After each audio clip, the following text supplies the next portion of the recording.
We're live now. We are live. I don't know the link to the. It'll show up in the worship tutorials page. Should. Show up on it. All right, let me get this shot set up. Livestream offline. That's not live. Look at me, Bradford. Okay, looks like you're in the shot. Did it show up? Oh, here it is. There it is. Perfect. All right, we're on. Did you find the? You're running audio. Let me. I'm gonna put it in the comment section. Hello, YouTube. Sorry for the, Yes. we're getting audio from like multiple different sources. Brad, mute your. Where is it coming from? It's coming from you. Oh, it's coming from the TV. Can you mute your computer? Yep. All right. Okay. So we had plans to go live today, and we had my computer, my live setup just does not work. Doesn't look that bad though. Now we're live on my phone. We're on. And I couldn't connect to the previous event that we created that, like, a lot of you people, if you come over from that event, were waiting for us. So we apologize. If you're catching us on the replay, welcome to Worship Tutorials Live. What up, That doesn't everybody? look half bad though. No, it's not terrible. Where's that? We're very picky. Sorry. Oh, they won't let you. You can't post links. Well, you can't put the comments on. How do I put a comment on the old video? I don't know. Because it's not there anymore. It's gone. See, I told Oh, well, you we're can gonna do the live chat. So yeah, this is not as easy, but we're here. So maybe if you're waiting on us, I guess they would have gotten the link. Can you They would kill have gotten the- the live thing though, right? Can you kill the other live one so I can put a comment? Because you can put comments once it's dead.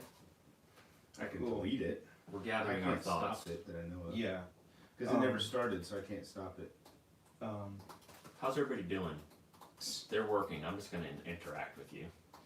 I don't think we can put it in the comment section. Today's live stream is officially, unofficially sponsored by Stoke. I'm gonna call it Stoke. You guys call it Stock. I think Stoke is better. It's Stoke. We decided it was Stoke because it has the line over it. Yeah. Okay, so we're in So, agreement. Brian pointed that out. So if Stoke does have a wants line on the top. to sponsor these Hey, live stream keep those, videos, keep those questions up though, if you can. Yeah, I got the questions right here, and I'm gonna post the new link in the worship tutorials thread. I'm gonna have some more. I would offer my comrades some, but they prefer to alter its original state.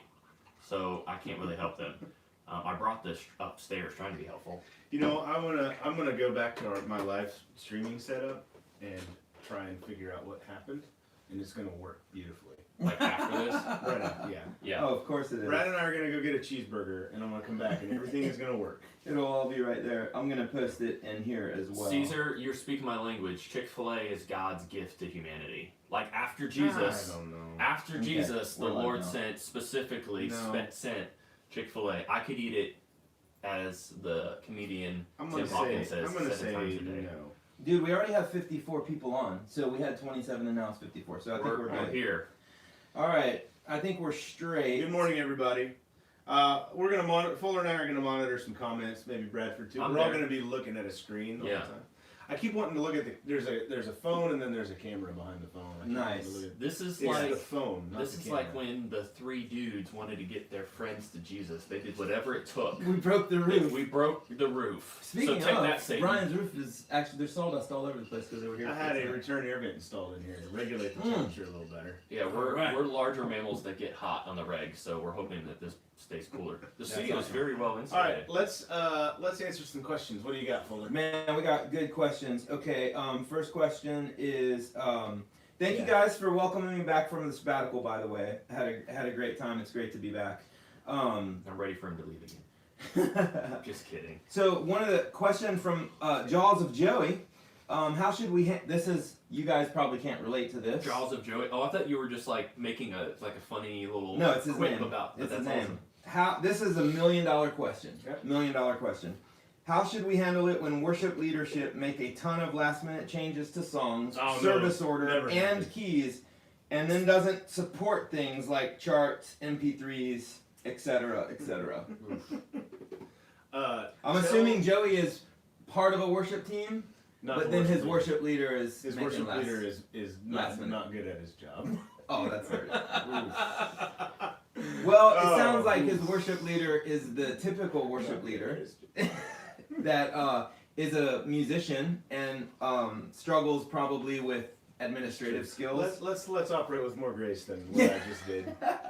It's I been can say intense this. morning in this But you know small what? little Raise space. your hand if you've dealt with that. Raise your hand if you've dealt with You know what? Or if you've caused it. Or if you've I've caused it. Guilty. Me too. I've done it. I've done it. You know though, we're gonna exert some leadership, and the first rule of leadership, according to Maxwell, what's his first name?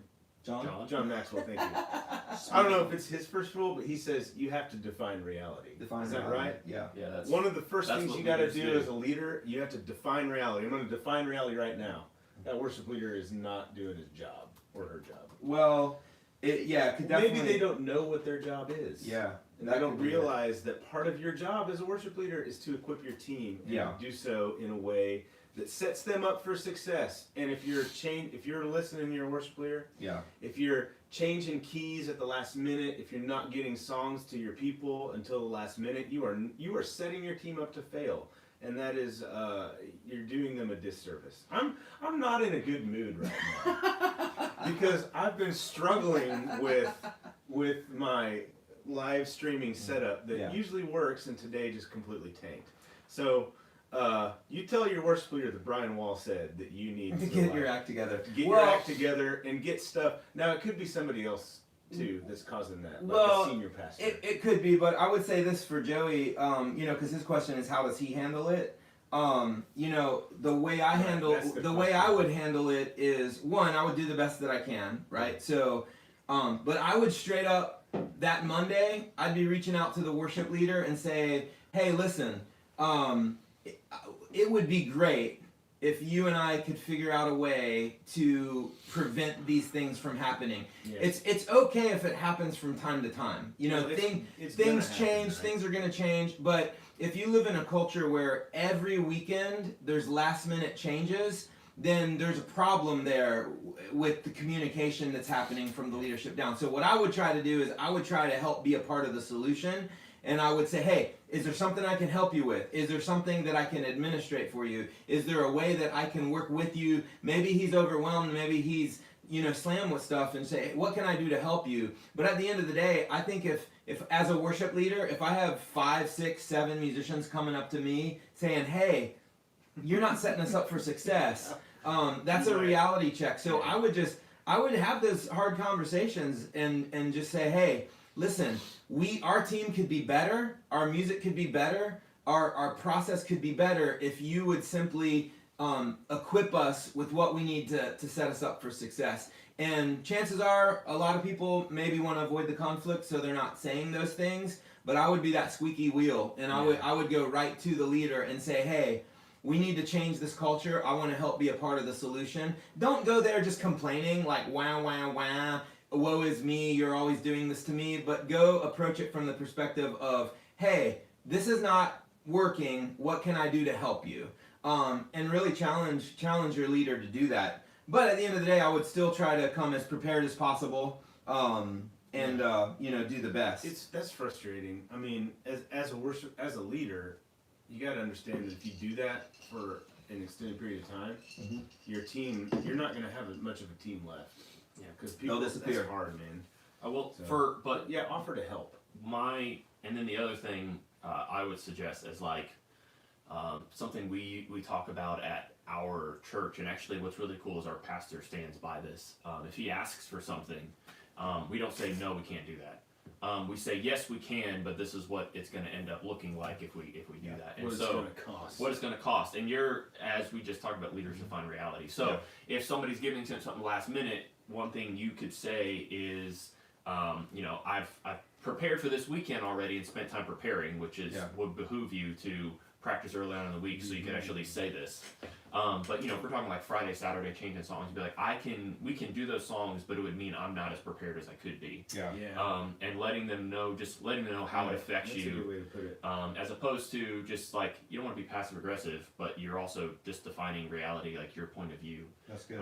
You're not, especially if you're a volunteer, and you work a full-time job, like, and you're a family guy, like, you start adding things up, like, that's going to pull time away from your family too, that you already may have set aside to rehearse earlier in the week. So That's good.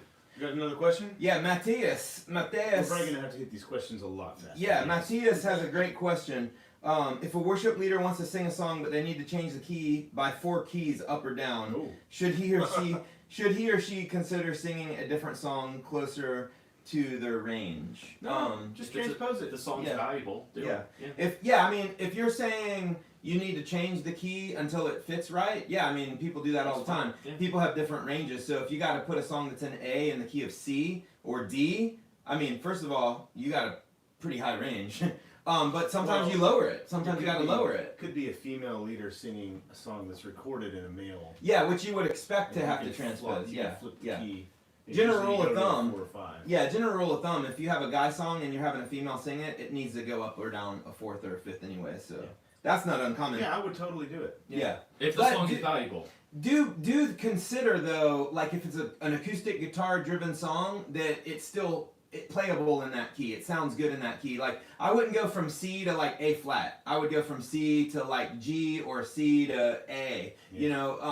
If it's piano driven, it's not as big of a deal, but Use a capo. yeah. Hey, there's a lot of gear questions too. This isn't quite the focus right now. We're trying to. So if you have questions that we don't get to though, hop on Instagram at WT Tone, and we'll gladly spend time. Like maybe we'll go live later talking about that. But some gear questions we can definitely answer. They're a lot easier and they don't require 3 heads to talk about. So or you can go to the WT Tone Facebook page. group. Yes. Here's a great question, and I'm gonna send this to Brian since Brian's in such a great mood. You ready? I'm gonna bring it. What do you do if your pastor is never on time and you end up singing 6 to 7 songs for worship? You fire him. If you're never on time, how can you? Where in the world can you keep a job? Here we go. You're gonna have to take this video down If later. you're never on time, and somebody else has to do your job for you. And honestly, you know what that means? If you're Where doing, can you keep that? And why is this acceptable in the church? if It's you can, not. you know what that means though? That means the pastor's not even there when service starts. Like Or they're all not there. We're I guess. we're all there like 2 hours before service starts. Yeah. So that in my mind, you're like 3 hours late at I'm that sorry. point. Sorry, I'm very raw right now. Well, Brian is very raw, but there's a lot of truth to what he's saying. If it's just bad leadership, honestly. Very If bad you're leadership. constantly late, listen, I love pastors. I support pastors. I fight for pastors. I think pastors are amazing. But if you're a pastor and you're constantly 20 to 30 minutes late to your own church service, you should probably consider a different vocation. But as a worship leader, man, listen, if God has called you to that place and you're a worship leader, I would just focus on doing what you do best and leading great worship. Hey, and then maybe for one weekend I would do this experiment. I would do 3 songs and then I'd get off the stage and just let there be silence for 10 or 15 minutes and see what happens. We're waiting. Yeah, but yeah, that's a tough situation. I would have a talk with him, and I would challenge him, because you would be amazed at the kind of leadership influence you have as a worship leader. To influence up, it's called 360-degree leadership, where you're actually influencing the people above you by your leadership. But I'll tell you this: if I was at that church, I'd probably be considering other options at that point. Leaders Yeah. was late and didn't lead songs they were supposed to, and didn't have an excuse I was in the emergency room. I was in the emergency room. Yeah. I don't think they would last. No. Why Yeah. You do that twice, and you'd probably be out of a job. Mm-hmm. Also, you're man, this keeps coming back. These are hard back up. questions, yeah. But this keeps coming back up though. Leaders define reality. So go to your pastor and define for him how this affects everything. Yeah. We could be more Yeah. prepared if your vision is for us to Yeah. do 7 songs. We're not being Yeah. sensitive of our congregation's time Yeah. because services take 2 hours. Yeah. Just define reality. This is what it looks like when this happens, and just see ask the question, how can I help make this more in line with Yeah. your vision for what you want to do? I'm sensing a trend of laziness. Yeah. These, Yeah, seriously. leaders are being they're not equipping teams. Yeah. They're not showing up on time. Not being just ministry is There's a hard. lot of there's a lot of It requires if you work. read Proverbs, God does not feel kindly about, doesn't honor laziness. We'll just put it that way. Well, it talks a lot about that in Proverbs, the sloth and the ant and stuff. The sluggard. On the opposite, here's Pastor Francis with the comment. Says, Yes. "Thanks for being tutorials. My son Daniel is learning through you. You are preparing worship warriors for his Awesome. kingdom from Hyderabad, India." So, Pastor Francis, thank you for your encouragement. Thanks for hanging out with And us. good luck to Daniel learning, That's becoming so cool. a worship leader warrior. We're honored to be able to resource him. Thank you for that comment.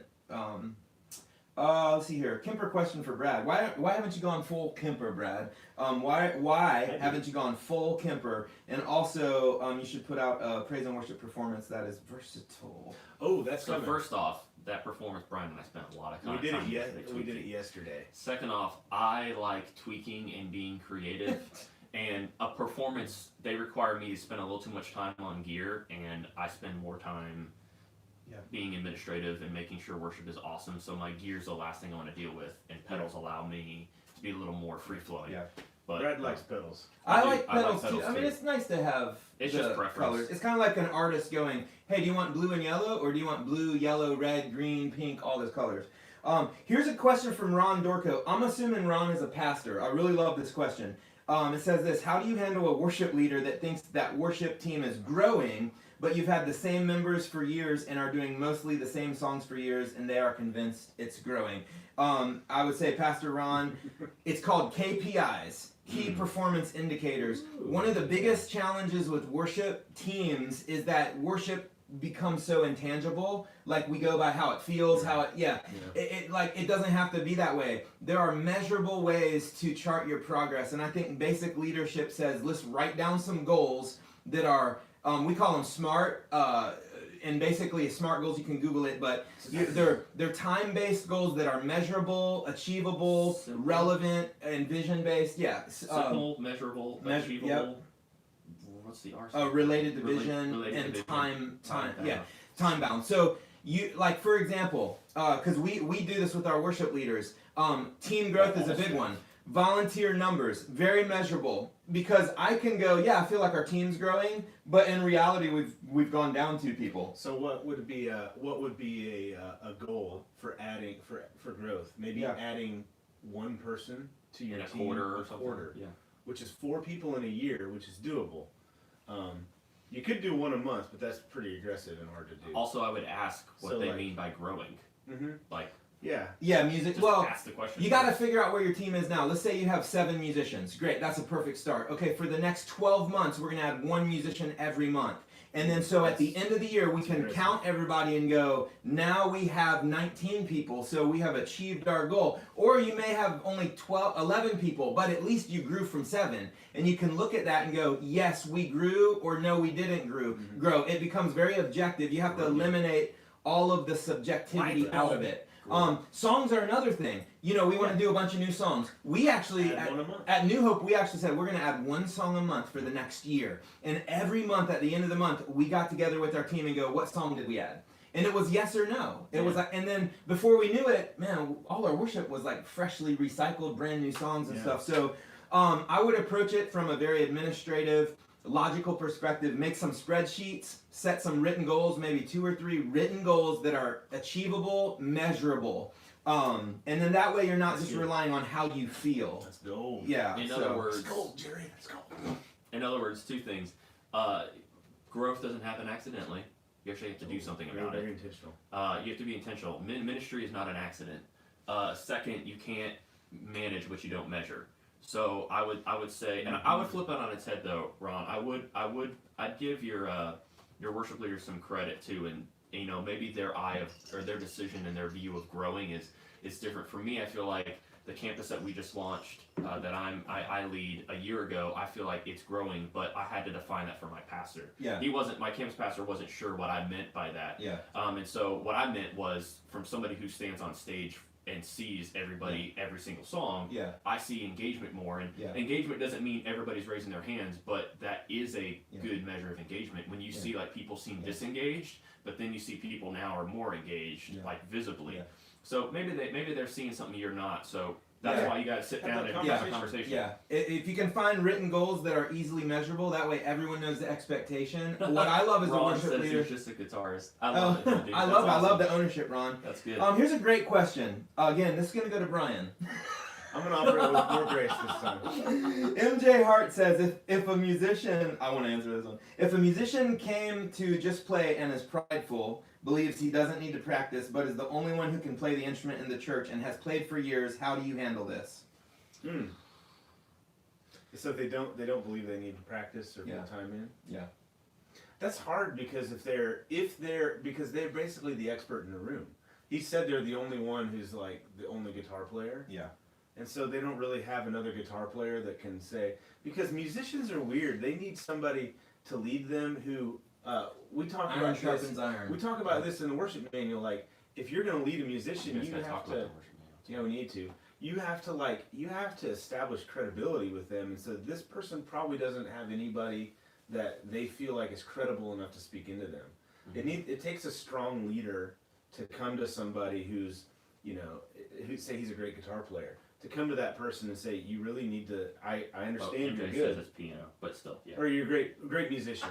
I understand that you're talented and that you can do it, but we really need you to dial in.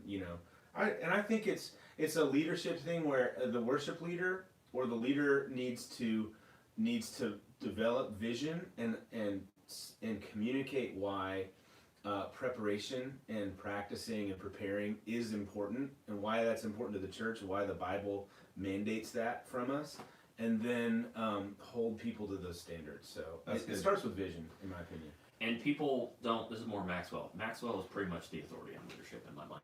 People don't. John Maxwell. John Maxwell. I forgot his first name. People don't care how much you know until they know how much you care. So with that, I would sit down with that person and just ask them, get to know them. And being in ministry means sometimes you have to deal with people that aren't similar to you, or who don't really, like, you don't normally get along well with, and you wouldn't necessarily spend time with, but because you're shepherding that flock, it's your responsibility to care for that person and just kind of find out who they are and find some common ground, because maybe if they see that you actually care about them as a person, they'll want to do better because they don't want to let you down, which isn't the reason they should do it. They should obviously be doing it for the Lord, but you add another layer to that, another dimension to why they want to be prepared, is because they don't want you to feel like they don't want to feel like they're letting you down. So sit down with them, ask them questions. That's a lot of times people just want to be talked to. Like, And they not just only want to feel talk to, appreciated. and they need to feel like need to be heard as well. We talk about it as needed and known. That's something our pastor brought to us. And Brian, everybody I think, wants so Cole says, no nonsense Brian Wall is my favorite. How can we replicate the spiciness every week and still have the stream work? Even my wife's jumping in. My wife says it comes down to a heart issue. The guy who says Jackie he doesn't need Fuller to is practice brilliant. needs vision. Vision is key, and values. And this is something, Brian, if you want to talk about the worship manual, we have created a course for worship leaders that is a walkthrough from the ground up. Right. So Fuller and I have alluded to the fact that we have been working on something big, and if you're familiar with our Worship Leader Wednesday videos, that was a series that we did for almost a year. Fuller, can you believe that? Yep. And we talked about, we just gave like little bite-sized pieces of leadership, nuggets for worship leaders. Nuggets, bite size. I'm hungry. Mm. We're gonna eat some Cheeseburgers. cheeseburgers later. Aren't you jealous? I bet you'd like to join us. Well, anybody If you can have live a in cheeseburger. If you live in Chapel Hill, North Carolina, we're gonna be at Town Hall Burgers. We'll just leave it at that. You can come join us. All right. So we stopped that. That was a weird tangent. We stopped That was a doing beautiful Worship tangent. Leader Wednesday so we could focus on a course that we have developed. Fuller wrote most of it. This has been like Fuller's Brainchild. life's work. Yeah, That's it really a has. little prideful. So Fuller, I'll give you a little background. Fuller is Bradford and I's boss, essentially. That's right, boys. Go get me some coffee now. So Mentor, Fuller actually life hired coach. Fuller actually hired both of us, and he's mentored both of us over the past almost 5 years now. Brian, it's 6 and I you've remember- actually been at New Up for 6 years. 6 years. Wow. I'm 3 weeks away from 6 years. Yeah. Wow. Because I was a month And a ahead. year and 3 weeks away from sabbatical. High five. So Fuller That's a low Fuller five. has just so much a wealth of experience and knowledge, and Thank so you, Brian. Fuller and I got to, and I was like, Fuller's like, I've been thinking about writing a book for worship leaders. Mm. And he goes, I got a name. And how did we come up with the name, the Worship Manual? I Is just, that your idea? that's what I wanted to call it, because every job I've ever had, I was like, man, I wish there was a There's no manual. manual for this. Yeah. And so How to be a the dad, thing is, how to like, be a what husband. my first experience with as a worship leader was, I got a job. I mean, I got paid very little, but I got a job, and I was like, okay, you're the worship leader, and then it's like, what do I do? I don't know how to. I know how to sing and play a guitar, but I don't know so how to much lead. more than that. I don't know how to lead people. I don't know how to build teams. I don't know how to interact with pastoral staff. I don't know how to cultivate and develop a vision and communicate it to people. I don't know, I just didn't know how to do all this stuff. And I had to learn, and all three of us probably have similar stories. I know Fuller has that story. You had that story too, Brad? Where you got thrown into the fire? Well, Fuller has a story where he hired me. He's like, what the heck did I just do? I teach you. I hired you and I said, I teach you. I teach you. That's okay. And so I think a lot of what's in the worship manual is stuff that I've done with you guys. Yeah. And so- it's developed over the years. we actually have it's a series of courses. It's 3 parts, and so we've written all 3 of them. They're all 3 written. These We guys, filmed- I didn't have anything to do with this. I just play guitar. You do more than just play guitar, Bradford. You are an excellent worship leader. We filmed part I was fishing. course number 1. Yeah. You gotta. I got a big one. I got one. All right. I'm gonna stop. Go And for it. so, the worship manual, volume 1, is going to be coming in early 2019. And what all have we covered in The first volume 5 1? modules are It's a lot like- of stuff. It's almost 50 videos. A lot of the stuff we've already talked about this morning is covered in depth on how to create visions for your team, values for your teams, how to just create structure, how to basically, when you become a worship leader from the ground up, how to start from nothing and get to a point where you're able to run a team. Yeah. And a lot of it has to do with dealing with pastors. That working relationship between worship leader, senior pastor, church leadership, which can look very different depending on what church you're in. And we wrote it and filmed it in a way that it's going to be applicable to churches of any sort of size, leadership structure.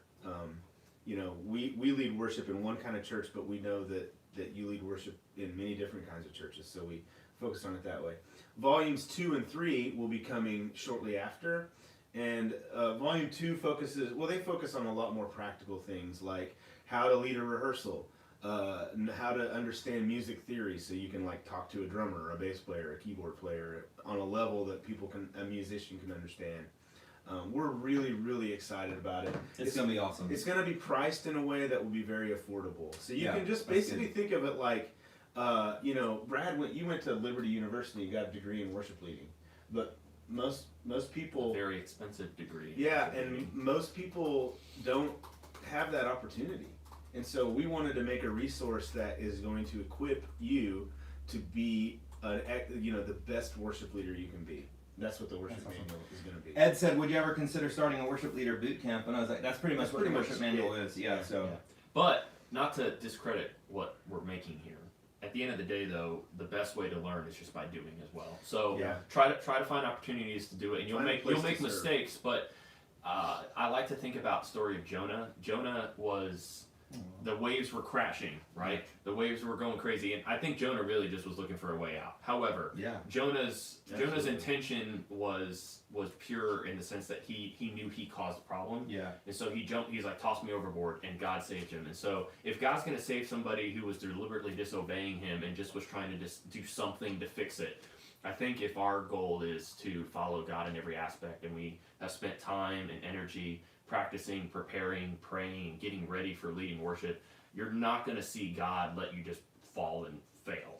God's going to come alongside of you if your heart and motives are pure and the desire is to do your absolute best. That's it. That doesn't take any talent. It doesn't take talent to prepare. It doesn't take talent to do your best. That's just... It takes effort. It takes effort, and I think that's something we forget. Because everything's so available just by discipline, discipline. patience, Time. Long suffering. Time. Oh, that's a great word. Consistency. Long-suffering. Buying Fruits of the Spirit. things It's that one of the fruits of the spirit. it is. That Yeah. consistency should be a fruit of the spirit.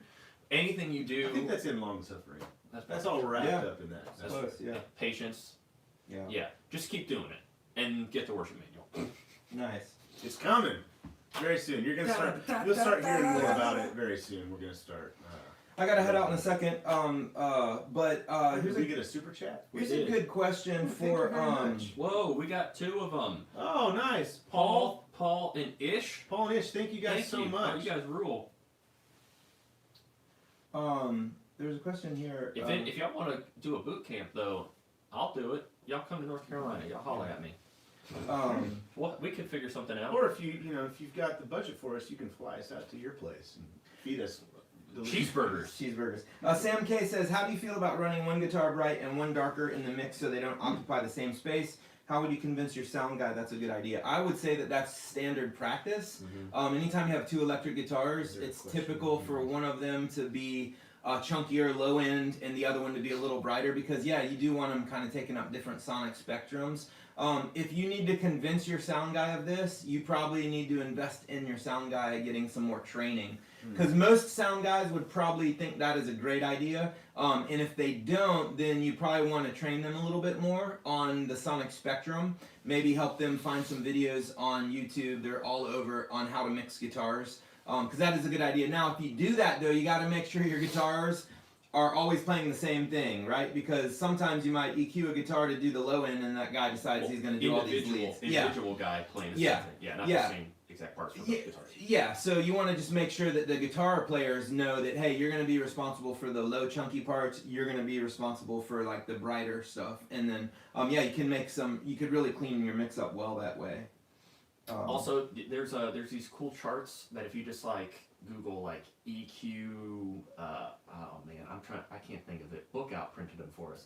There's charts that show you like where guitars and each instrument should sit in a mix. And it's really cool because you'll see like the guitars, what they tell you to carve out, what they tell you to add, and then like the bass is like almost the opposite, and so it like sits in a pocket. It's really cool. You can find charts that look like that too. That's awesome. Well, cool. I'm gonna run because my wife is going to go have lunch with my children today at school. You guys keep it rocking. Thank you guys for tuning in. Sorry about the technical issues, but we decided that we're going to do that every week, so Brian's super feisty. We're going to have technical issues every week. We're gonna going to have cut technical cables. issues We're going to cut Did cables. you guys sabotage my Saboteur! Brian, whoa. Don't use a sniper rifle at Carrington! Saboteur! I've got a problem, you guys, and I'm going to tell you what they are. Office deep cut right there. Yeah. It's not that deep. Not that deep. We'll see you guys next Friday. Bye, Fuller. It's Andy. It is easy. Exactly. We love you, Fuller. Bye-bye. Bye. Okay. No. You're such a sweet fella. If only YouTube saw what just happened behind the camera. Brian Fuller hurt my heart. Hey, When Fuller does something that it just demands, you want me to scoot over? You know how you go to a restaurant and you see, like, it's especially strange if it's 2 guys. You When can they're, see, like, 2 guys sitting on the same side of a booth. That's what we just had going on. That's exactly. Is Bradford's workout routine part of the course, so We were we're on the physically same- prepared? the same side That of the workout routine camera. also comes down to consistency. Hey, guys, don't talk about me while I'm gone. Discipline. Only good things. So now that Fuller's gone, we can say what we really I'm think jumping in about the it. chat. Too bad we can't bring We Fuller have in. any more questions to answer? We've been on for a while, so we're probably going to wrap up pretty quick. I know there's a lot of comments coming in the stream. It's really hard to keep up with all of them. So if we didn't get to your comments, I apologize. It's going to be impossible for us to get to everything. Yeah. But that a lot of times your questions though, like maybe Bradford is the nerd dog. I don't want to be that. A lot of times your questions though feed us ideas as to like worship leader. Yeah, and like sometimes like that's a good question. A live video is not going to be sufficient enough. And we want to think more on it, kind of give you more structure to stuff. So, Hey, Bish is here. Bish, what's up, my friend? Hello. Our South African Canadian friend. Suggest to the sound guys to do the mix with the masters course. So, Thank you, Bish. Yeah, that's good. I've heard of that. I haven't gone through it myself, but Hendrik Bischoff, I trust what the man says. So Yeah. There's a couple of questions floating around set list stuff. What we do is, well, first off, our pastor spends a lot of time writing what we call the preaching document, and he'll spend a lot of time. Yeah. And things change, but like what's good is when we have that, like I said earlier, you can't manage what you don't measure. So we can manage things better by having, by measuring our sermon series, and we lay them out. So things will change, sure. But what we do is we pull up that preaching doc, all the worship leaders. This shot. Keep talking. Okay. I gotta adjust the way this Okay. looks. Fuller got himself behind the camera. Fuller needs to just And make music. The and composition worship. of this, the shot that you're seeing right now. Is I've seen better. So our pastor gets us this preaching document, and what we do is all the worship leaders, we sit in a room, and even some of our production people, scoot this way. Yeah. There you go. Our production people, we get together in a room, and we just talk, and we kind of reverse See engineer. the big light back there. Yeah, we don't want that. We reverse engineer. We'll look at where we want to end, based on what our pastor's preaching on, and we pick a song there. And basically from there, we sometimes we'll try to make the set list. yeah. Sometimes we build a Sunday around a theme, but like it's kind of hard to build a theme around finances. So if our pastor's talking about stewardship and finances, we're not going to be singing "Go" by Hillsong. We're giving it all away. We're not gonna sing that. And we're not gonna or Jesus paid it all. We're not gonna sing. Yeah, that's so we look at it and if we're talking about Actually, that'd be pretty effective. it probably would, but I think you'd have to do it just right. I've never heard the reference to "Go" by Hillsong. Oh man, no, we did that one time. That's good. When you were selling Garner, it was like We're gonna talk about giving our, tithing. We're giving it as the all offering basket away. comes by, we stand and continue worshiping with us, and the first line we sing, "We're giving it all away." Yes. So that's how we pick songs, and then Brian's back. Fuller's back. Nobody calls Fuller Brian. But that is his no first one name. does, except his wife. It is, and it's kind of odd. I was like, It is is weird. she talking to me? Or? It's weird when new staff people come and they're like, "Yeah, I was talking to Brian." I'm like, "Brian? Like, you met Brian Wall already?" But all our campuses, we try to do the same songs. That's why we sit in a room, and so the conversation comes up if there's a reason why a worship leader can't pull that song off. Maybe not really that much of a case. The first song we start with, the first two songs are normally not a big deal, but Well, I mean, not like we don't try to necessarily tie them in with the message of the, right. of the. I think a lot of people do that. They want every song, and that's cool if you can do it. Like your Yeah, whole there's certain service themes where it can can like absolutely work. say, communicate a narrative. But I think sometimes it's like you don't have to do that for everything. Mm-hmm. And maybe people pick up on that if you do it. Maybe they don't. So yeah. Yeah, but if we have multiple services at a few of our campuses, Mm-hmm. yeah, they're going to be the same set list. Everything may feel somewhat different just because you can't replicate exactly, but the songs are going to be the same. The general like transitions, like what we say between songs, are planned out, and they tend to be the same. And Yeah. we'll make adjustments if something happens. I mean, there are times where like one of the campuses will drop a song completely if it just didn't land right, and the time we have with our church is valuable. So an hour 10, hour 15 minutes, once a week. And for some people, what does the average person go to church? Like 2.3 times or something bizarre? Two times Like a month. on average. The average person who attends church goes.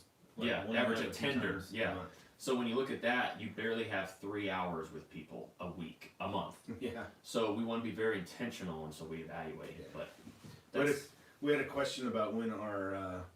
I'm excited about this. When is our all-purpose praise and worship Kemper performance coming out? We were thinking about today. we were thinking about We were thinking about making it free. Mateus, right? today. Yeah. Mateus, you should hop on in to Go to Kemper PNW. Kemper the group PW if you're not in it on already. Facebook. Yeah. Because we'll definitely be pushing some of that there, but It sounds so good. it does. And I was not really one that wanted to make a performance like a all Like a around general use. General use. It just to me the flow wasn't making much sense, but I think We kind of worked it out. we did. Yeah. We did. And Bish, we're gonna make one. We've got one in the works too with the Red Mark II from Selah Sounds. Yes. Man, Yes. it's good. So we're gonna have that stuff. Yeah. Oh man, somebody asked a cool gear question. If you have a vintage AC30, I think anything with the Telecaster is going to sound amazing. That was the question. They're like, what about Super Bowl? But a Super Bowl is awesome. They get Super Bolts are supposed to be like Supros, and so they kind of get the sound they get can get a little like a Velcro-y and sputtery, almost like a fuzz in a way. It's got some characteristics. A little bit of fizzy on the top. Yeah, but in a good way. A Klon KTR is great, but they are like kind of hard to find now, so they're more expensive than they need to be. So get like a Tumnus, a Wampler Tumnus is a great There's a lot of great Klon. clones out there. He has a great clone. You can order a Centura from Seratone. Don't buy them used on Reverb because people charge more because there's sometimes a wait list. But those are great. The Bondi Breakers is a very versatile pedal. It can kind of do a clone-like thing too. So. What are the questions? Let's try and keep this more. We're on the worship leader bent for this live stream. Maybe in the future we can do like a straight up gear themed live. We've talked about it. Yeah, we should do it. Maybe next week, because Fuller has a lot to say about gear. Fuller has interesting things to say about gear. Fuller, if you're watching, I love his approach. He's like, just find something that works and do it, and stop thinking about it too much, which is great advice. Yeah, because I think about it too much. We can way overanalyze, and we chase sounds that Fuller goes gear. Fuller's like and so I love gear. Fuller does like gear, and Fuller is a great guitar player and piano player and bass player. He's a great musician. Yeah, everything. So, I've never seen him behind a drum kit though. I neither. Fuller, can you play the drums? I want to hear you. Answer in the comments, Fuller. Can you play the drums? All right. All right. We have any other questions related to worship? He does not play the drums. There he goes. Any other worship leading questions? Yes. Let's hear it. Oh, you said you had one or no? No. Okay. There's plenty of gear questions. We Lots opened the of door. questions. We Yeah, opened I the know. door. Okay, let's have a gear question. Bish, we have the Line 6 G10 wireless. G10? Yeah, is it the G10? It's Something the like cheap that. one. It's the small one. That thing rocks. Yeah, the one little stick that it doesn't have the pack. It's just like it's all in one. Yeah. It's awesome. But So here's a story. okay, Brian. At our Durham campus, which is our largest campus, I've been playing there for the last few months, and I have not. We use Sennheiser G3 EW300 It's pretty much wireless cream of the units. crop. Like some of the best, you can buy more expensive stuff, but they're a couple $1,000s for a wireless unit. It's insane. And I cannot get that stuff to work with my guitar. I don't know what's going on. No, I it's the seem to same go in thing there. for me. When you go through the Kemper, it buzzes some. Helix does the same thing. Yeah. Kemper and Helix. Yeah.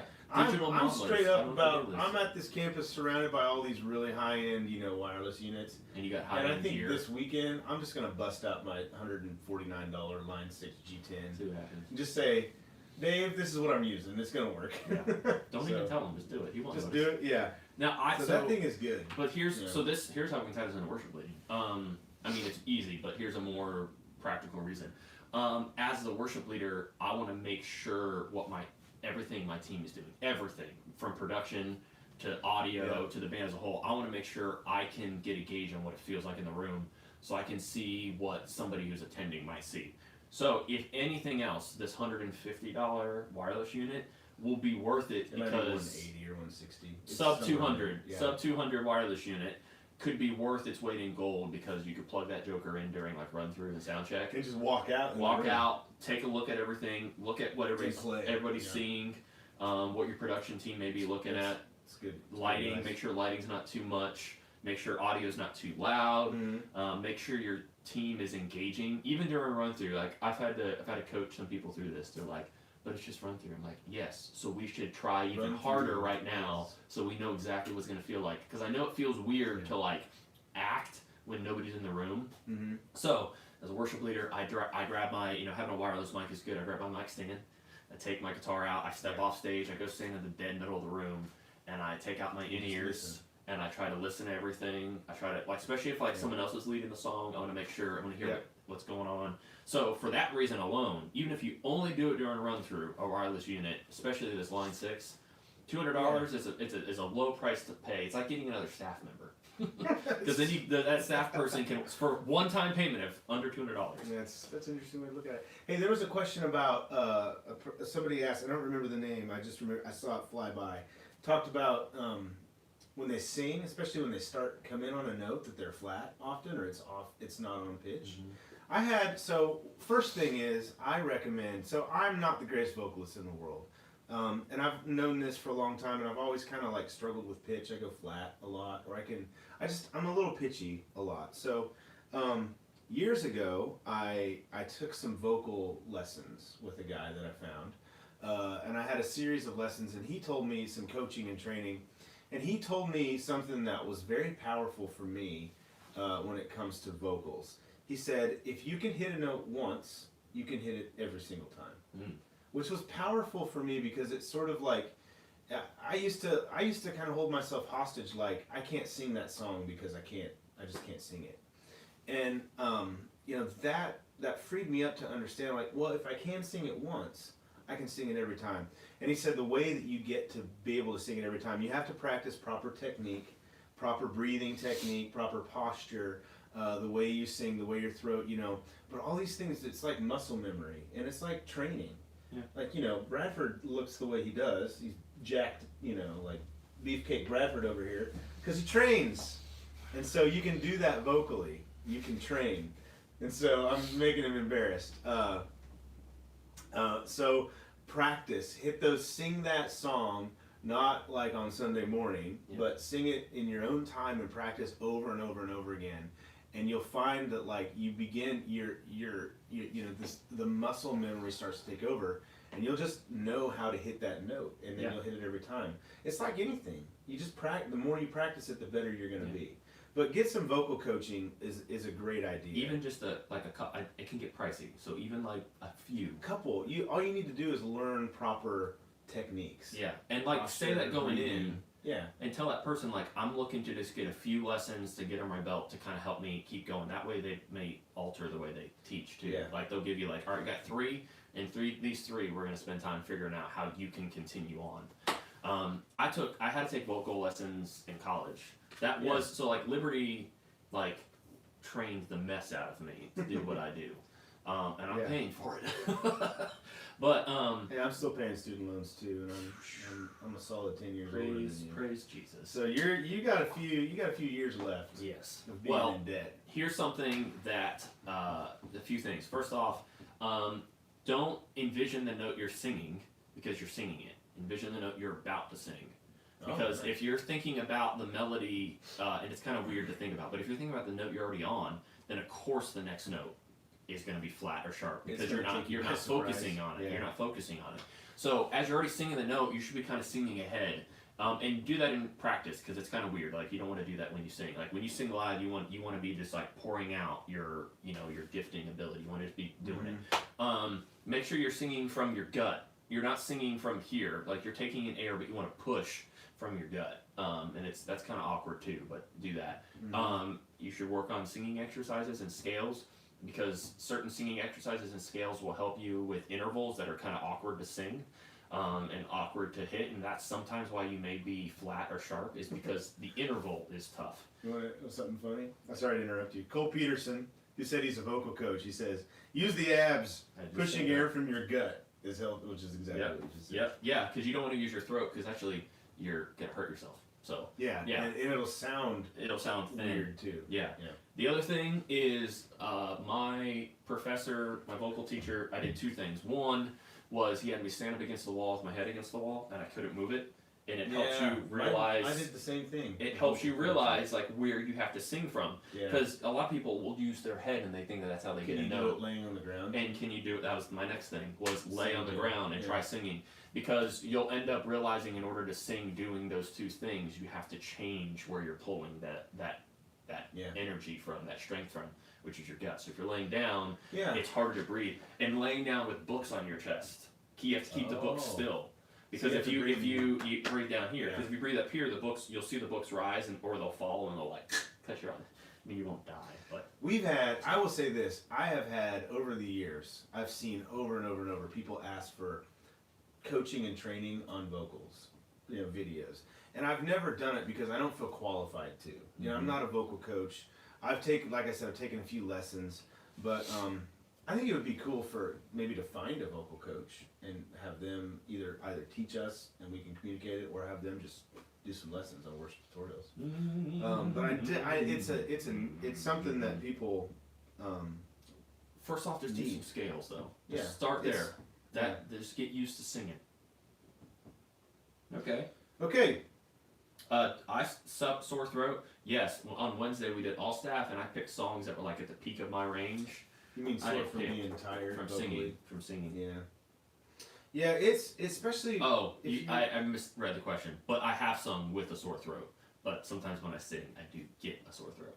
Oh, do you sing even if you? I got you. I have sometimes. Yeah. Sometimes you just have to do you it. Have to. You're only leading worship 52 Sundays max a year, right? And hopefully not all 52. No. But sometimes, yeah. Close. But either way, the point is that's your role and your job, and if there's any way you can make sure you still do it, make sure you still do it. Yeah. You know, but build up a team around you so if that happens. Yeah. All right. Any other questions? Fuller's been answering some gear questions. He suggests the Area 58s. Is that for a Strat or a Tele? Because they make them both, right? DiMarzio makes great pickups. Fuller loves those pickups, and they're silent, by the way. He does, yeah. And they do sound good. You know who else uses those pickups in his guitars? Doesn't Lincoln Brewster use them? I don't know. DiMarzio Area 58s? I'm pretty sure he does. I don't know because he doesn't use a Tele very often. Well, he uses Strat, but I think he uses the Area Strat pickups too. I have recently come into a loving relationship with Sir Tele pickups. So they're good. The backwoods is like the Andy Woods signature ones, I think is what they're called, backwoods, and they're super twangy. The Sir ones? Yeah, but the standard Tele set is really good. They don't have a whole lot of twang, but it's there if you play it just right. Yeah. Okay. We had this. I think it's John Strickland has asked this question a couple times, and it's a great question. What role do you feel lighting plays in worship? Oof. That's a difficult question to answer because it depends on your church and the culture of your church. There's a lot of so things that can I grew up going to a traditional church. It was a Mennonite Brethren church. Is the church I grew up in. I grew up in an Episcopal church, and it was more traditional. We did some more modern things in it too. But you know, we had a huge pipe organ in the back, and then I also and I worked in another Mennonite Brethren church as a youth pastor, and this one had like really beautifully built sanctuary with a lot of natural light, stained glass and stuff. You know, and so in those situations we didn't do a lot of lighting. You know, we didn't control lighting much. We just the spaces that the church that they built for the churches were really aesthetically pleasing for that genre or for that beautiful church kind of a church. So we just but the church we're in now, our church does lighting. You know, we control lighting, so we have our worship centers intentionally programmed. Yeah, our worship centers basically can be completely black if we want them to, and then we can have complete control over it. We don't have windows in our worship centers, and that's your church may be different. That might freak people out if you did that. Like if you blacked all your windows out and put a whole bunch of light and haze in the room. So it's very much driven by the culture and vision of your church, but lighting can play a huge role because it's an artistic expression. Yeah, just like music is. Yeah, I mean, So this story could be really really long, but I'll try to make it short. Our production guy, one of our production guys, his name is Austin Spence. He's 18 years old. Awesome. He has been programming and volunteering and serving at our church. He's full-time on staff now. He started as an 11-year-old, just hanging out. Yeah. So this is twofold. First off, you should pour into young kids. Gosh, yes. Good gracious, they're the future. Like your church's future is in the hand of the 11-year-olds right now.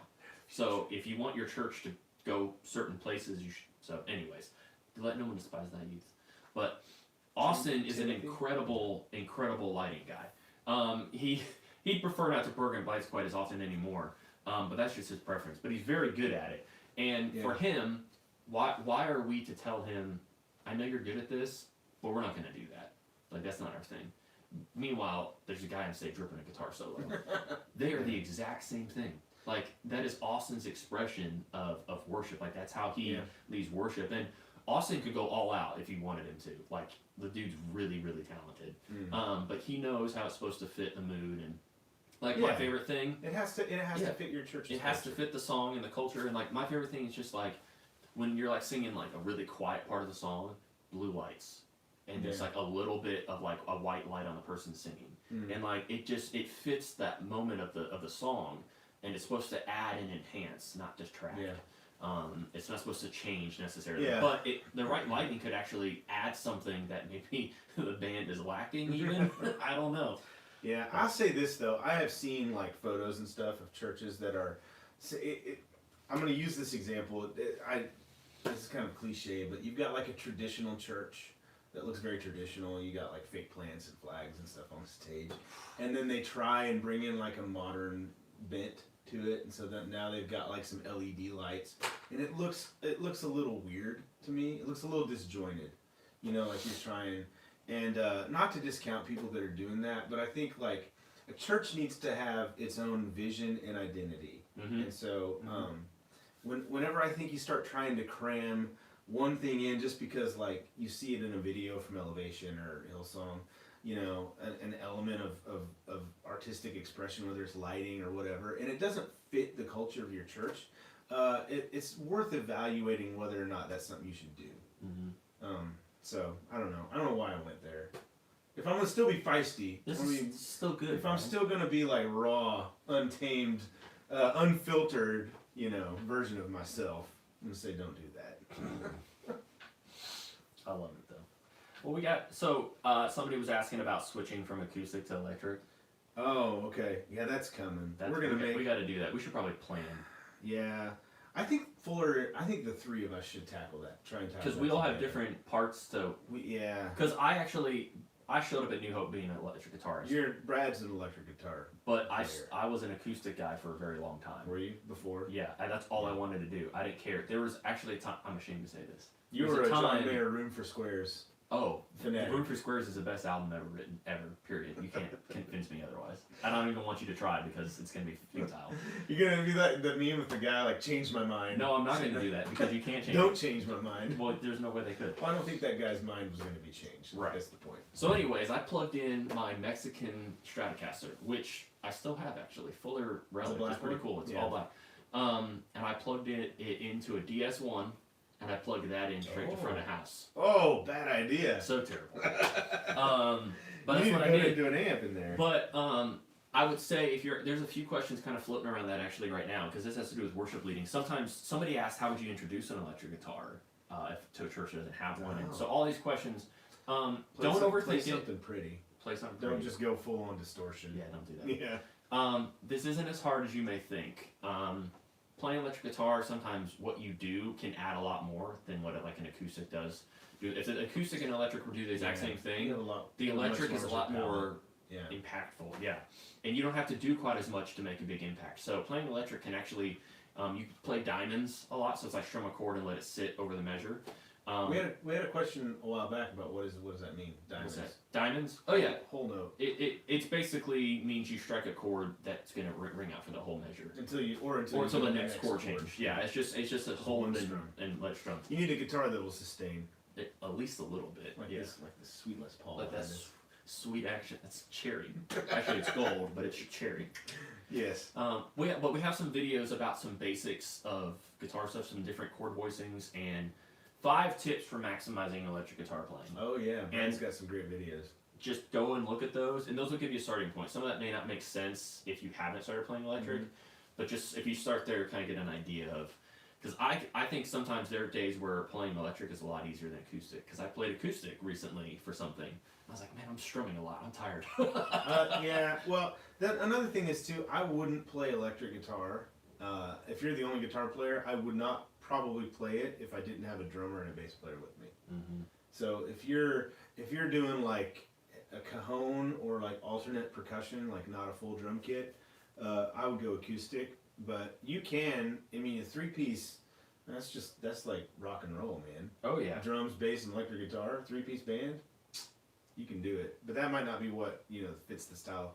It doesn't have to be rock and roll either. Yeah. It can be something different. But Even, But yeah, we're gonna hit that series. We do How to need to. transition, leading from a worship leader standpoint, but also just as a if you're the only guitar player in the band, from acoustic to electric. There's a lot of you can play them the same way, but you probably don't want to. Yeah. Hey Ron, I appreciate you asking about our Columbia location. You should reach out to our campus pastor there, Jesse.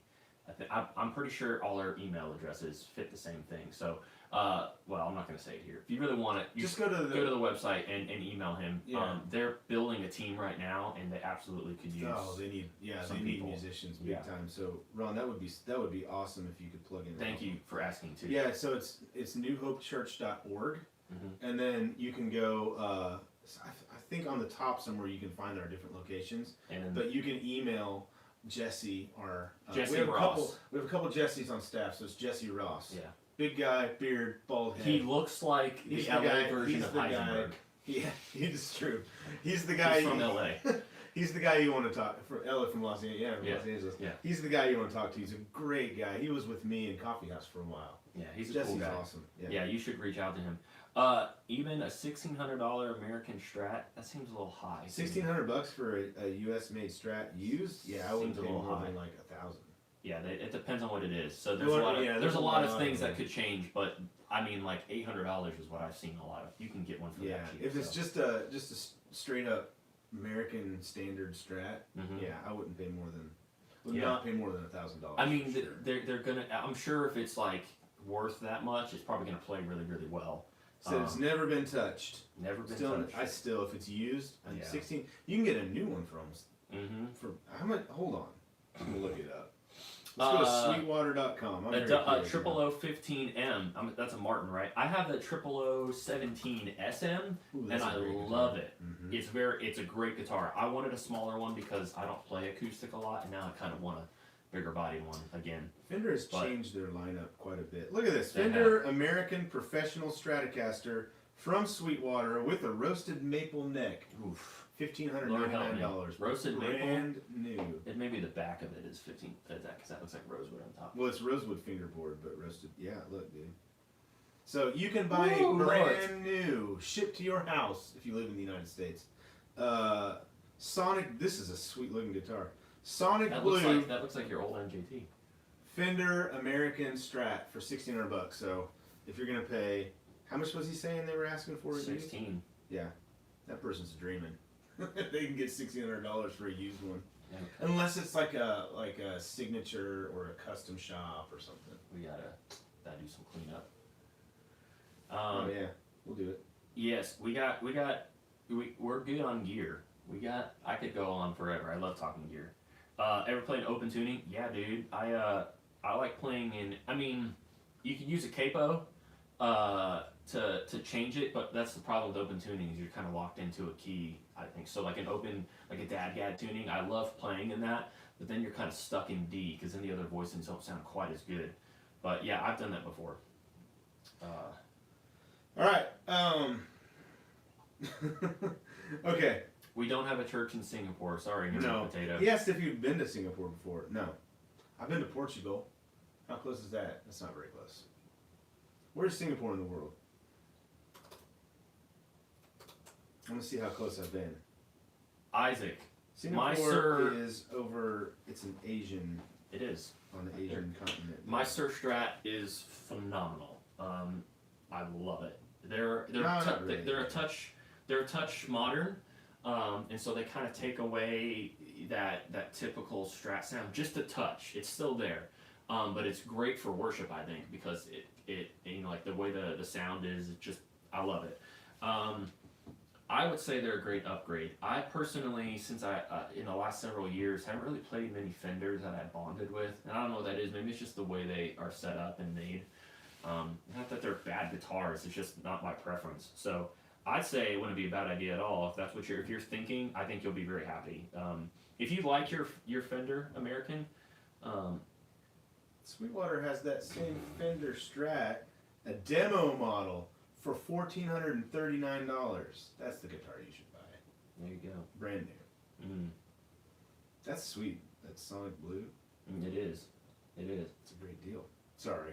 I've been to China before. That's the Josh, closest I've been to yes, Singapore. the Martin, the CEO7 is a small body. It sounds big though. It does. It's got a humidifier in it because I had a crack repaired. But this isn't quite a parlor, but it's a double It's O. a Gibson double O size. Gibson double O size, so they're smaller and they're great. I really, really like that. They're great for worship leading because this is They're a my little opinion. more balanced than a Dreadnought. Tone wise, Yeah, Dreadnoughts can be a Sure. little bass heavy. and You can take that out of there. but my point I guess was more like when you're leading worship and you're kind of like wearing it for several services. It's And less cumbersome. you're playing a lot, and like you got to do a run through in the morning, and you're playing like a smaller body guitar just feels a lot better. Sounds so good. That's Fuller, a very, Fuller very and I good sound. earlier were going to open up the live stream with us both playing guitar. At I was the going to same play time. chords, and Fuller was going to strum, and we were really getting really excited about it, but it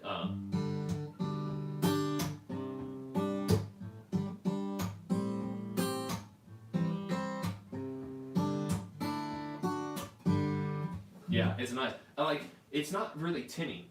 Like you would imagine a smaller body It's guitar. got a lot. This one in particular has a lot of low end. But it I has don't know has how to do they with the did it. bracing, right? Isn't that A part lot of of it, and the woods that they use. it? Acoustic guitars are an incredible science. Electrics are a lot easier to make, I think. Yeah. For many reasons. Right.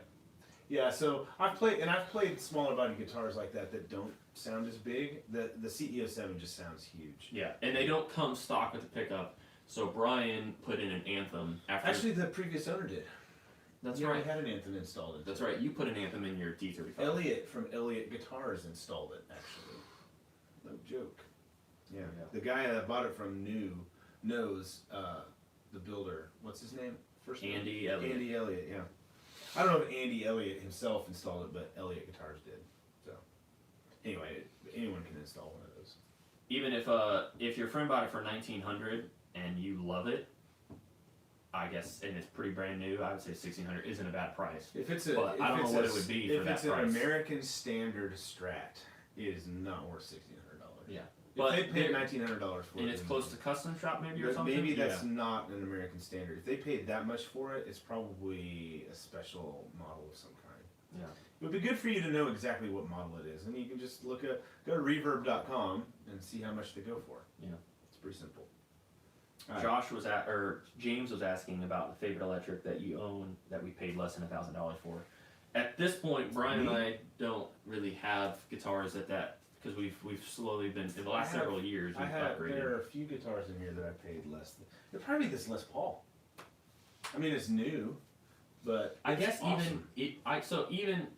to that question then, We also had a person ask how much it would have cost, how much it cost to do all that to it. didn't we add it up? It was only like $800 or $900 total. Yeah. So, full disclosure, a lot of the upgrades for that were provided to us for free because we partnered with those companies to make the videos. Mhm. And so it was kind of a two-way partnership. They provided the stuff, and then we made the videos to highlight what they are. But we love it, and so we do that from time to time. But we never will review something or say anything that we don't believe in. Yeah. So just to be honest about it. But the guitar itself was about $300 used. You can find an Epiphone Les Paul standard for that much money, pretty much any day of the week. $300, $250 to $350. And then the pickups, Lambertone's Crema pickups are $300. The Bigsby is about $180. And the upgraded wiring is probably going to be about $50 to $60. The new tuner is about $50 to $60. New bridge, maybe $30 or $40. New nut that nut cost me a grand total of $10, I think. And so I'd say you're into it. That guitar, all told, maybe $800 or $900. And depending on if you can do the installation stuff yourself or not, you might pay somebody like maybe $100 to put the Bigsby on and install the pickups. Yeah. So under $1,000, no problem. The other guitar I have in here under $1,000 is that Telecaster over there that I That you made, put together. and then that other Telecaster that I built. This, Hold on, I will I'll be s- back. I will say, The- I think what I it's have a- found. It's a tour of homemade Telecasters in here. Let's do it. I will say that Brian and I lately have been talking about this, and I think what we have found is that cheap guitars, let's say less expensive, that sounds a little more, it's better. Budget. Budget guitars, well, even then, I wouldn't say that like, I don't know, either way. The guitars that don't cost that much money, Yes. the problem we're seeing when we get our hands on them is not that they're bad guitars, it's that No, they usually weren't, they're really they nice. weren't put together or attention wasn't paid to them. And the setups are usually. So the setup, so setups and like little details aren't taken care of.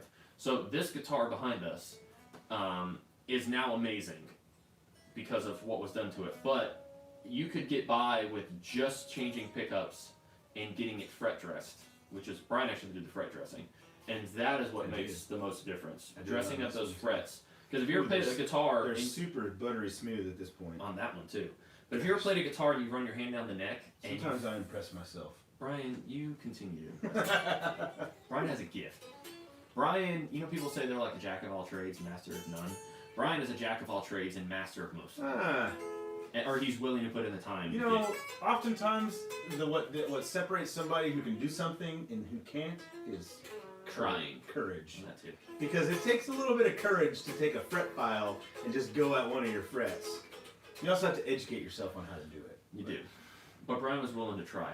So And I tried. back to what we were saying about these things. That's really it. So if you are in the book market for a guitar, I would say buy some good bones. So buy a $300 Les Paul Mexican Strat, 400 probably, whatever, and slowly start replacing things. Take it to someone to have them dress the frets, change wiring, do little things, and by the time you look into it, Yeah, fret dressing. $1,000. Yeah. I don't know if fret dressing is that necessary. It just makes it feel really high end. Well, I think you should do it because that's what makes them play better. Yeah. And they need to get set up right because a lot of times, like, Which you can do for free with our free setup course. there's that, which is the Yeah. thing. Or you could pay someone like $50. But like the intonation of a guitar, the reason why people think a guitar is bad is because of probably intonation. And Like, string height. yeah, Like the action strings are way off the Excuse fretboard. The truss rod on the neck isn't set right. if you're gonna buy a guitar from And it Guitar causes Center, it to fret out, like everything buzzes, and most guitars can be made to play really well. yeah, Anything from like a Squire Vintage Modified, the Gretsch Electromatic series is really good. The Fender Made in Mexico series is really good. Epiphone stuff is really good. Like anything that's on the shelf these days, PRS, SE. Like if a company makes something that's terrible, they're not gonna last. Nobody's gonna buy them. They're gonna go out of business. So these days, most anything you can get off the shelf in the $300 to $500 to $600 range has got great bones. yeah, Just pick your style, and it can all be made to play well. Yeah. And then if you want, to make it sound a lot better, just put some really good pickups in it. mm-hmm. Paul says the setup course is legit. He did his own setup, and it plays a lot better. Paul, that warms my heart, my friend. That makes me so happy. I love being able to share stuff like that with people, and then hear like I did it and it worked, and now it's better. So thank you for sharing that with me. Tony, I would say Fuller's already spoken into this, but your team maybe just take them out individually and kind of ask them how they feel things are going in the ministry, and try to get a read and see if maybe there's some bad blood that's just not surfacing. And your job isn't to gossip or to like stir things up, but if your job is to shepherd over that team, you need to figure out maybe if there's a problem you're just not aware of. So maybe just try to take them out individually or inviting individual families over to your house. Andy Stanley says, do for one or some what you wish you could do for all. So, and I used to think that was kind of weird. I was like, well, that's not fair. Like, like your teacher growing up would say, if you don't have enough for everybody, then you can't have it, or whatever that line was. But I would say, like, they probably realized they were missing out if you did invite people, and they found out later that, and that seems kind of weird, but and almost kind of like FOMO, fear of missing out, childish even. But start somewhere and just try to find your loyal 3 or so. Jesus had the 12 disciples, and then he had the 3. So start there and build from within, and just try to find 3 people that could like stand by you, and just start community, facilitate community that way. You dropped D to this guitar, didn't you, yesterday? The other day, yes I did. I didn't realize My it. bad. I was playing around with it. People are like, all of a sudden I'm just like, what is happening? I bought a new pickup for this guitar. So let me tell you a little bit about this guitar. My grandfather, my mother's dad, he's still living. He's in his 90s. His name is Wilbur Reimer. It's my grandpa. I love He that. was a carpenter. So, you know, obviously he's not a carpenter anymore. But that's what he did all of his life. And so he did a lot of stuff. But like years and years ago, maybe, gosh, this has been a long time ago, maybe 15 years ago. I mean, he was still like in his 70s when we did this. I had this idea, this is back when I lived in Oklahoma, like, I want to build some guitars with my grandpa. It was just like, I don't know if this is going to work or not. So I bought a template on eBay to route out a Telecaster. You need to buy a template. Yeah, and this is just, I went to a local wood shop, local lumber place that had like really high-end kind of woods and stuff, and I picked out two different, enough wood for two bodies. One was alder and one was ash. And I didn't realize that you should use swamp ash or you should hollow it out, because I went straight ash and that guitar weighed like 11 pounds. It was crazy. So my grandpa and I put the template on and glued some wood together. This is the alder bodied one. So we routed the body out ourselves. The neck I bought from Warmouth, so we didn't make the neck. But yeah, so this that's is where it gets real technical. this is a guitar that I built with my grandpa, and I call this the guitar Wilbur 1. There's Wilbur 1 and Wilbur 2, because that's my grandpa's name. So Wilbur 2 was a pink one, and it never did play. That thing, I borrowed that for a while.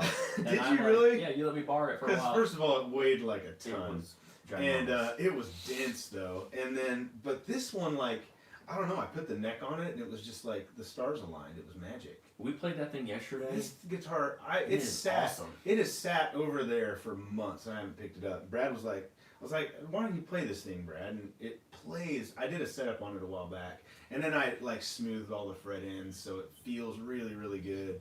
It's got a humongous chunky neck on it, which It's big. I like. It's like if you're switching from acoustic to electric, that'll feel like home. It's the boat neck profile from Warmouth. I bought that, but I don't know if they make that anymore. Anyway, we discovered this is a Seymour Duncan vintage mini humbucker that sounds great.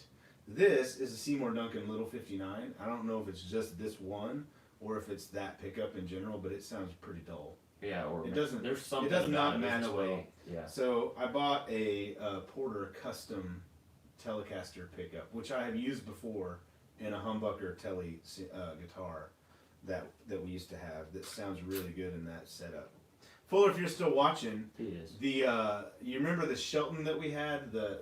He of course he remembers. He loved that guitar. That Tele. The Sunburst beat up Shelton that had a humbucker in the neck and a Porter vintage or Porter custom Tele bridge. And so I bought a custom Tele bridge He was all Shelton. on Reverb yesterday actually, and I'm gonna put it in the bridge of this guitar and it's gonna be a monster. So I gotta bring this thing back. It's like, I really think you need to. so the pickup cavity, we didn't drill it deep enough for the pickups. So rather than like get a bit and drill it out like a Dremel and drill it out like I was supposed to, I just took the biggest drill bit I had and tried to just gouge it. And so this is me going, whoops, I went through the back of the guitar. So I mean, It's okay. It's It's me hardcore. now. Like these strings they don't really line up perfectly straight. Although on the top they do. So we drilled them from the top, so you know it's like. But this thing plays really good, and it sounds awesome. It feels great, It does. and it's a completely homemade. I painted it myself. It's got a nitro finish. This is just Krylon spray paint, and it's got a nitro finish on top that's like starting to age and turn green. But you can tell it's homemade up close. But you know, it's just like, this is a guitar I'll never, ever, ever get rid of. It's great. So, I used to play it as like my main guitar. Anyway, that was this guitar did not cost $1,000. So it's one of my favorites under $1,000. Yeah. But, Oh yeah, that's how we got on this topic. yeah. And then that Sunburst one I also, I did the finish on it myself. But I didn't route the body. I bought that from a guy on eBay. Well, Brian. All right, it's time for Brad and I to go eat some cheeseburgers. This is going to be the most awkward ending because I got to go around to the back to the phone, and I'm just gonna sit here. I and- assumed the phone would just eventually die and the thing would just end. You're not gonna have much battery left. Recommendation for a good DI for acoustic. The LR Bags Para EQ. Parody, yeah. Para DI is really good. Or the venue. The venue, we you did a review on there, right? Right? Did you Yeah, do a we review? did. Those are sweet. And we They're gave all in one away. one. They're all We in gave one. one They got a tuner and a boost even, and some EQing stuff, which is really nice. A little more expensive, but if you're gonna have a tuner anyways, and you need a DI, it's great. I actually use the boost backwards. I leave the boost on all the time, and then if I need to cut my volume, I step on that to turn the volume back down again. That way I can kind of play underneath somebody and not have to worry about messing with knobs and stuff. The Anthem's great, but it's a little hard to access things, so sometimes I wanna not have to touch it if I can help it. Zach, this is for you. Bradford, what strings do you use? I honestly, Zach asked this question. I need to- Apparently we haven't answered any of his questions. I need so- to. Apparently my questions stink, but Sorry. I can tell you what strings I don't pay use. attention to strings quite as much as I should. Brian's got me on elixirs lately. Elixirs. I like 10s. elixirs. He's had them around and I've been restraining. Nano web elixirs for electric guitar, 10s. I like polyweb or nano web elixirs for acoustic guitar. You can either go phosphor bronze or 80-20. Correct me if I'm wrong, but I think phosphor bronze are a little warmer and 80-20 are a little brighter. I might be backwards on that. I don't know which one is which. Yeah. I kind of just put whatever. I like elixirs because they last a long time, and I like the way they feel. They're a lot smoother up and down, like they just feel better. Yeah. And then that feeling will last significantly longer. You pay a little more for them, but I think it's worth it. Yeah. Let's see. DD20 is a great delay pedal. Fender vs MJT. Now somebody did ask. Fender vs MJT. If you're patient, it's not MJT's fault. It takes like a month for your paint to set up right or something. Well, like so that, right? yeah, Is that so part of it? what they do, that's So it for takes the, a while. That's for the nitro to Yeah. Yeah, But- so I would say if you're patient, MJT. well, they do have some stock, but like if you custom order a guitar through MJT, you're gonna like the result, but it's gonna take like 6 months It because takes time. they build Because the they're also guitar. back ordered too. They so. build the guitar, they finish the guitar, and they finish it in nitro, which a nitrocellulose finish will take like 3 to 4 to 5 weeks It has to set cure. up, yeah, and cure. Just That's to the cure. word. Otherwise, if you put this thing on, it's gonna like you're gonna pull it off, and it's gonna be weird. I didn't let this thing cure long enough, which is why there's some problems with it. So then they relic it, and depending on how much you do, that takes time too. So it's a long process. It's not that they're slow; it takes a long time. Yeah. But I think it's worth it in the end. I think the guitars are awesome. Somebody asked if we liked hollow bodies. Well, we got a Duesenberg. That's a semi-hollow. We got some thin lines around here. I don't like them. Brian and I just don't. They're too big. I've kind of wanted one. Like I've been eyeing a Gretsch, like a 335. Like I've been guitars I've always I wanted. had a Gretsch. But they're just. hollow body Gretsch for a little bit, and I I didn't just like don't know why. Like I mean, they're just not something I gravitate towards. That's it. Like, I mean, I don't know. It's normally because they're big. I don't know what I would do if I like tellies or straps for hollow body. I don't know what that would look like. I'm not talking about Fully like. hollow? I'm not Yeah, talking. you're not talking thin line, like semi-hollow. I'm just talking like if it was. I don't know. It's just I think it's a look thing, but you know, I haven't actually got to play 335s and Gretches enough to say that I like them. You know. I'm impressed with how good this guitar plays. I haven't picked this thing up in a long time. Favorite pedal. One of the ones that I feel like I can't do without is my Cali compressor. And it sounds weird, but I love it because what it does, it allows me to get a slight amount of compression, but some good sustain, which is really helpful for the fact that I like to play cleaner. I love that. But probably one of my favorites right now, the Chase Bliss Gravitas. I love trim, but I've been falling in love madly, deeply, truly with my Empress Echo system. That thing is amazing. My favorite pedal is a Helix Hot Man 718. No. Well, okay, my second favorite pedal is the Kemper remote. There you go. Take that. You're cheating. He said, don't say Helix. I can't help what my favorite is. I like your standalone favorite pedal. Now, if Tube line Screamer. 6, if line Ibanez 6, Tube Screamer, hands down. hands down. I mean, or any variant of it. Any good variant of I it. would, if line 6 were to make their what do you call them? I guess just effects. I was thinking module or something. If they were to make their effects separate and usable, the Adriatic delay would be a dope delay pedal. Well, you can buy. You mean if you could buy like just that like an M? Didn't they used to make an M3 or something? M5, but still that thing's like this big. Yeah. Like I want like a Boss form factor, like this size. You can just pick one. Just the Adriatic delay. Yeah, The like Adriatic delay from Line 6 is awesome. if they could make It's like a a modded- micro helix that's like the size of your phone, right? And then you can use it like the TC stuff That to would be like cool. to zip sounds to it. I would love it because I would totally put the Adriatic delay on there. That thing sounds awesome. We've had a lot of questions about making patches for HD500X. I think it was the same guy, right? He's been very adamant. We've had one person ask many, many times if we can make patches for the 8. Brad and I actually did make, we started one and it sounds pretty cool. We should finish We that. found some tricks too. Yeah. Like for drives, Not for using drive overdrives, pedals. we used either a compressor or a preamp, or both, to get the drive. We used preamps. And to I get think the like some drive sort of sounds. EQ too, right? There was an EQ There's that an we got EQ. to sound like if you just push up the gain and then you can shape the way it sounds. Yeah, with like the push EQ. mids, old. Yeah, and so like we've got one coming, like an AC30, like a basic worship patch. Line 6 Helix versus the Kemper. We talk about this a lot. We may just need to save this. We were talking about doing a video. Maybe that's what we should do today. Do you want an all-in-one thing that's all-in-one, or do you want Literally all in one. Or do like you- a floorboard. That's the Helix. Do you want to just take one thing with you and you're done, then buy a Helix? Do you want to use a pedal board into it, then buy a Kemper, because it's every amp ever, and it's a very good version of every amp ever?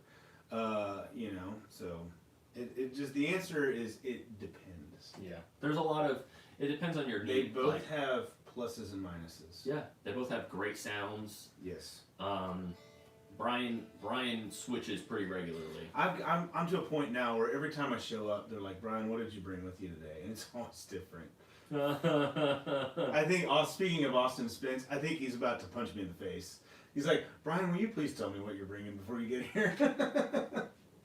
Brian always plays something different. I'm But always hey, bringing that's something. they're both different applications. We could spend a lot more time on it. You know, out of the box, the Kemper is easier to get a better sound out of to us, but you got to buy profiles, and you know, if you're going to use your pedal board, then there you go. But if you're going to use a remote, it takes some extra tweaking, and Yeah. overdrives aren't as easy to mess with, and so like there's like Helix lots has of a way better user interface. that's yeah. Person asked if the drives are okay, better. The drives in the Helix sound fine. They sound really good. There's a lot of videos out there of people comparing Helix drives to real overdrives. Alex Strabala has a channel where you can see that, and you can't tell the difference. Yeah. Line 6 made a series of videos too where they had like a real tube screamer and their tube screamer, and it's like you can't tell the difference. Yeah. And so I don't know, people who say I think people who say that like the pedals sound better, they're biased maybe. Yeah. Or maybe they just have a better experience with it. And if you have a better experience with pedals, by all means, use the pedals. Yeah. You know, it's fine. Yeah. So anyway. And BB actually, yeah, there's effects. You need to get the remote for it, but there's effects. We do some. Ooh, Kemper has great effects. Their verbs and delays are my favorite versus the Helix, but I wouldn't it's say not as- Helix effects are better. yeah, I just just have prefer more Kemper options. stuff. Yeah, but it's not as flexible. You know, like you can only put reverb in one spot, and so you can't. We could go down a long rabbit hole describing things because we've spent a lot of time, especially because we've been trying to figure out how to lay things out. And the answer is they both can sound awesome, and it just depends on Yeah. what you want. Yeah. It depends on how you want to use it Mm-hmm. and how you feel. There is an existential like thing with gear. Some gear makes you feel you're more connected to it. You have a better, you just enjoy the experience of it. It doesn't mean that it's better or worse. It just means that's what you like, and you Yeah. should play what you like. Zach, the Kemper, I use mine like an amp essentially. Brian uses the remote to control. Like, I love the Kemper all he remote with uses the is Kemper. the Kemper. When he uses the And a Kemper. volume pedal. And a volume pedal. I run it just like I would an amp. It means I can run whatever amp I want. If my guitarist, like my friend Sean Miller, shows up and he says, "Hey, I'm pretty much using the deluxe reverb today," I can choose to still use a Fender amp, or I just be like, all right, I'm gonna use something Voxy. But I use it just like a pedalboard. It's awesome. Compressor, overdrive pedals, anything I throw in front of it works just fine. Kemper does really good with the pedal board. You know what? And we did this a while back. You put your pedal board into the Helix, and all we had on the Helix was a what is that noise? Something outside. It sounds like pads. It did sound like pads playing. All the Helix had on was an amp and a cab model.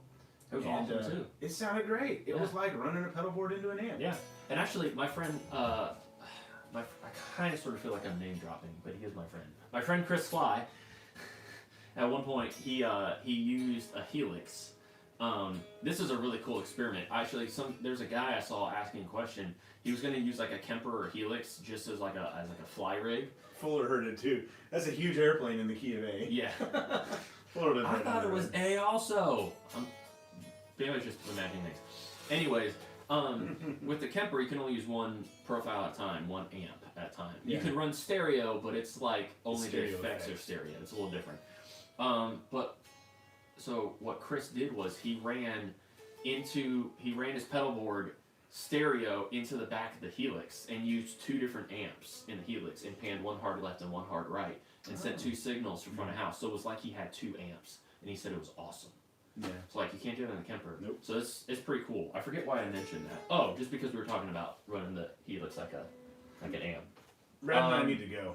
We do. We've been on this live stream for a long time. Hour and a half. We haven't used Lambertones anything other than their Other Cremas, than these Crema pickups, but and they're awesome. we've only heard nothing but really good things. And I'll say too, Curtis Lamberton, the guy who does Lambertones, is a really, really good dude. He is. He is. Yeah, get up with him. If you're looking for pickups, like send him an email through the Lambertones website. Yes. I'm and sure you he'll should, help you. you should make mention of him that you play for a church. Yeah. You should mention You that. may get a discount. You should mention that. Also, we just want him to know that we appreciate him. So maybe tell him that we sent you, just so he knows that. There's no worse tutorials discount. Yeah, there's nothing like that. But just tell him that we were talking about him. We just want him to know that people are hearing about his work. He does good stuff. Okay, I'm gonna end this thing. Yes. If you're gonna connect your pod through XLR, that's what you should do. All right. How do I end it? This is not gonna be awkward at all. No, not at It all. already is. Brian's there. It shook the camera. Bye, Fuller. You can see it happening. Bye, Fuller. All right. Oh, we're going rogue.